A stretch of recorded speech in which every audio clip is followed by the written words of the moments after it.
Hi, this is Mrs. Warren, and if you're watching this, you missed or were absent on Monday, March 26th. Now, regardless whether you got these notes from a friend, you still need to watch the video. Make sure that you pause at the videos, watch the videos, take the notes. We're going to start on page 63 of our spiral, and this will be a continuation of the early causes of the Civil War from Friday that we took on page 61. So here we go. And we're going to be moving pretty fast, so don't forget that you can pause if you need to. This was our warm-up. If you pause here and take what you remembered from Friday, and I'll reveal the correct answer in about now. So pause. Okay, the answer was F. Now, we did a quick review about the Missouri Compromise. We've got Missouri here.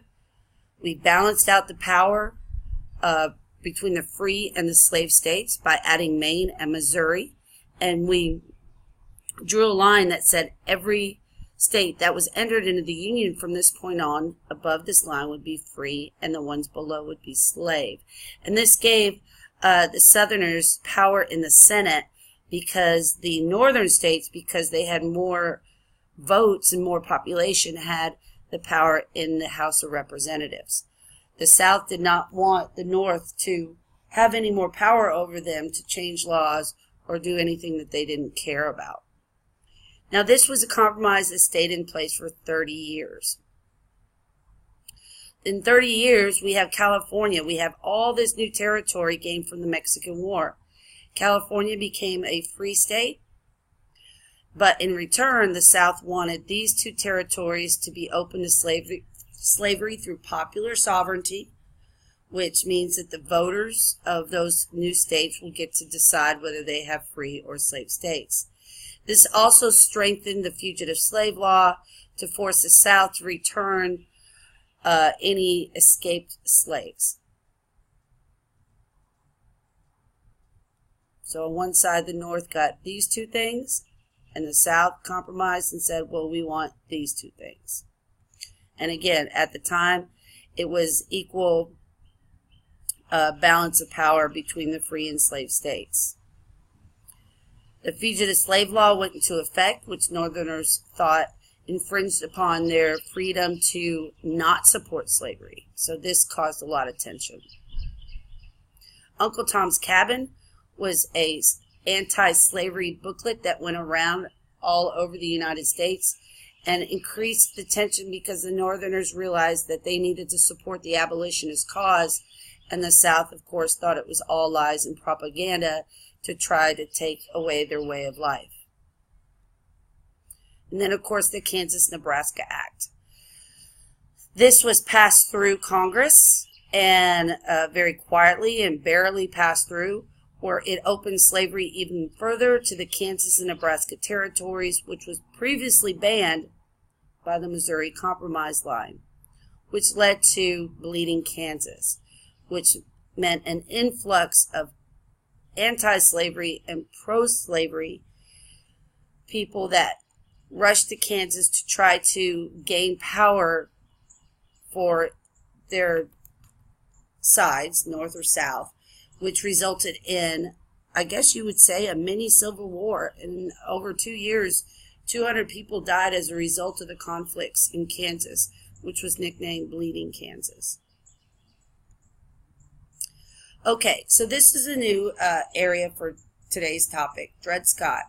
Dred Scott was a slave, and he had gone to a free state, and him and some abolitionists tried to say that being in a free state made him a free person, and he sued for his freedom. It went all the way to the Supreme Court. It's referred to as Dred Scott versus Sanford, or the Dred Scott decision. This is a great video explaining the Dred Scott versus Sanford decision. Please watch it. It's got some great graphics and a great explanation. Go to this website now and pause this video. Dred Scott and his wife and 2 children went through a process for about 5 or 6 years until he got all the way to the Supreme Court. Let's go to our spiral, skip a line from where you left off. The Supreme Court came back in 1857 with a decision. The decision changed history. All the conflicts and all the problems with the Dred Scott decision now led to this. The Supreme Court said, slaves were not citizens, so should not be able to be suing for their freedom. They didn't stop there, though. They said that slaves were property, and Congress cannot ban slavery. That was the decision of the states. When they attached the word property to slaves, that made it open to the entire United States. The 4th Amendment protects Americans' rights to their property, and the government cannot take away their property without due process of law and a warrant. So therefore, slaves were now able to be taken wherever and could not get their freedom. Slavery was open to the entire United States. You can imagine what a storm this caused between the North and the South.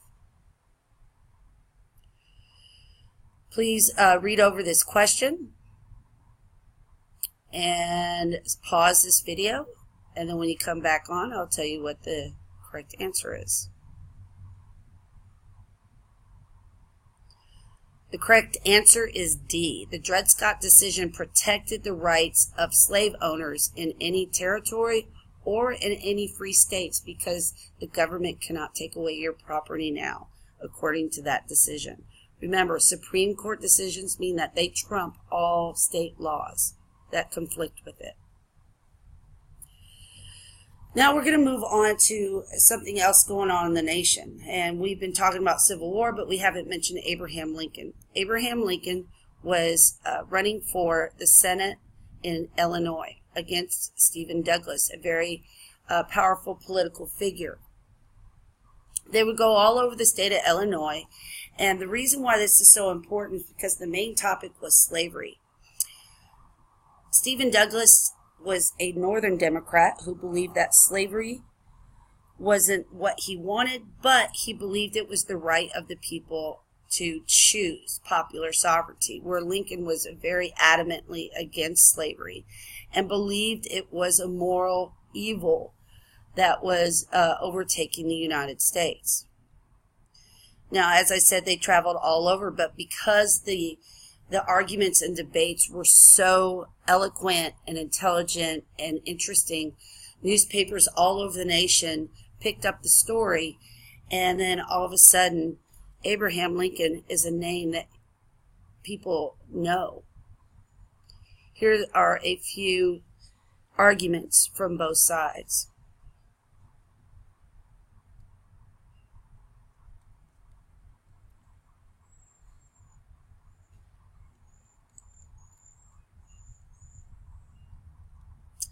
Now, we did stop here and we did a brain snack. One of the most famous quotes from these debates was from Abraham Lincoln. "A house divided against itself cannot stand." Now, this is a metaphor. Think about what a house is. What is he meaning? And why is it divided?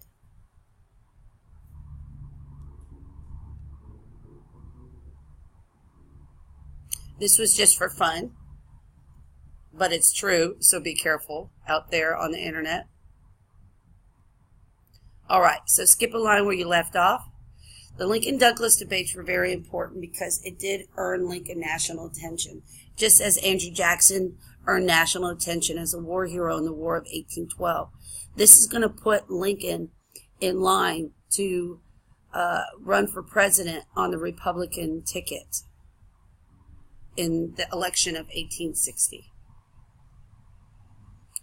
The next topic we talked about was John Brown's raid. John Brown was a radical abolitionist. He decided his mission was, by God, to do by any means necessary to abolish slavery and free the slaves.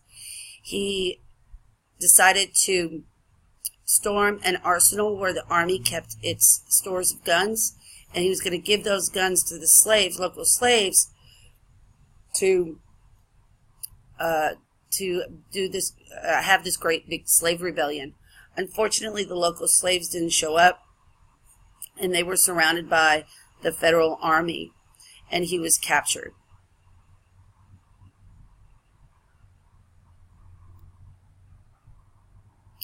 He was accused of treason, sentenced to death, and was hanged.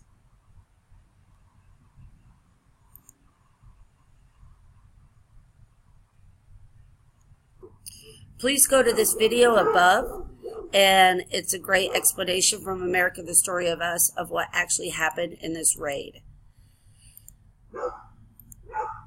Now, the North saw Brown as a hero and a martyr, someone who sacrificed his life for his cause. So they idolized him in the North. But of course, in the South, they viewed him as a terrorist. And it really scared the South, thinking, you know what, the North is going to do anything they can to to stop slavery in the South. And so this pushed many of the Southern states into secession. And that's where we're going to end on Monday. We did use Pear Deck. So this went a little bit faster because we had a lot of questions that we were using during that time period. So if you have any questions or need some extra reading material, let me know, and I'll be happy to provide them for you. If you have trouble seeing this video, of course, address that in class as well. But if you have trouble, you probably aren't watching this video anyway. I'll check on you tomorrow. See ya.